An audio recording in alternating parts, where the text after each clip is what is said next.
मेरठ मेरठ जो है smart city की तर्ज पर आ चुका है। वहीं 2009 के बाद 2023 में नगर निगम मजदूर संघ के चुनाव होने वाले हैं। मेरे साथ इस समय दिनेश सूद हैं, जानते हैं उनसे क्या मुद्दे होंगे। मुद्दे बड़े अहम हैं क्योंकि 2024 में लोकसभा चुनाव होने हैं। क्या मुद्दे होंगे उनके, जानते होंगे क्या मुद्दे होंगे आपके। सबसे पहले तो मैं आपका धन्यवाद अदा करना चाहूँगा और आपके चैनल का जो आप लोगों ने हम गरीबों की आवाज़ को उठाने का काम किया।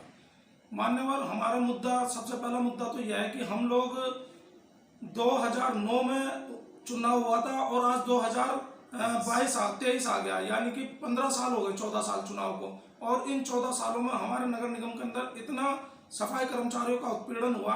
मान लीजिए, अब हम 2000 पहले हम स्थायी हुआ करते थे, स्थायी से हम लोगों को संविदा पर गया, संविदा से फिर हम लोगों को ठेकेदारी पर कर दिया गया। अब बताइए, ठेकेदारी में हमें 9,500 रुपये वेतन मिलता है। क्या 9,500 रुपये में हम अपने बच्चों को पाल सकते हैं, अच्छी शिक्षा दे सकते हैं? जबकि माननीय मुख्यमंत्री योगी आदित्यनाथ जी, माननीय प्रधानमंत्री मोदी जी का ये कहना है कि सब बेटी पढ़ाओ बेटी बचाओ। क्या बताइए, हम 9,500 रुपये में अपने बच्चों को पढ़ा सकते हैं, अच्छी शिक्षा दे सकते हैं? तो हम लोग तो वहीं के वहीं हैं जहाँ थे।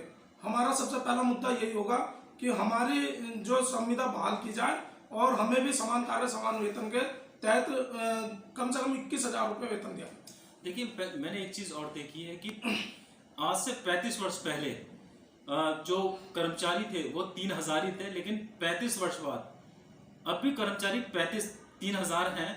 पहले 10 वार्ड थे, अब 90 वार्ड हैं।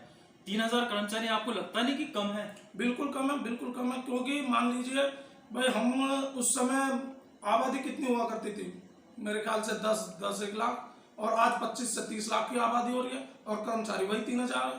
अब मान लीजिए, हमें पता है हम कितनी मेहनत कर रहे हैं। हमारे कर्मचारी को, एक कर्मचारी को अपना काम करने के बाद दूसरा काम कराया जाता है।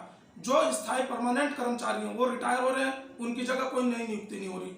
उनका भी काम, हमारा अपना काम कराने के बाद उनका काम कराया जाता है, यानी कि दोगुना तिगुना काम कराया जा रहा है 9,500 रुपये में। अगर कर्मचारी आपको मौका दें तो आप क्या करके दिखाएंगे?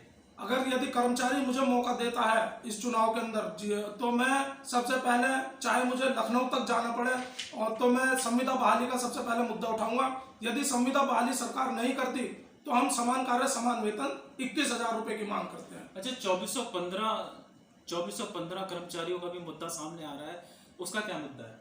2415 वही है।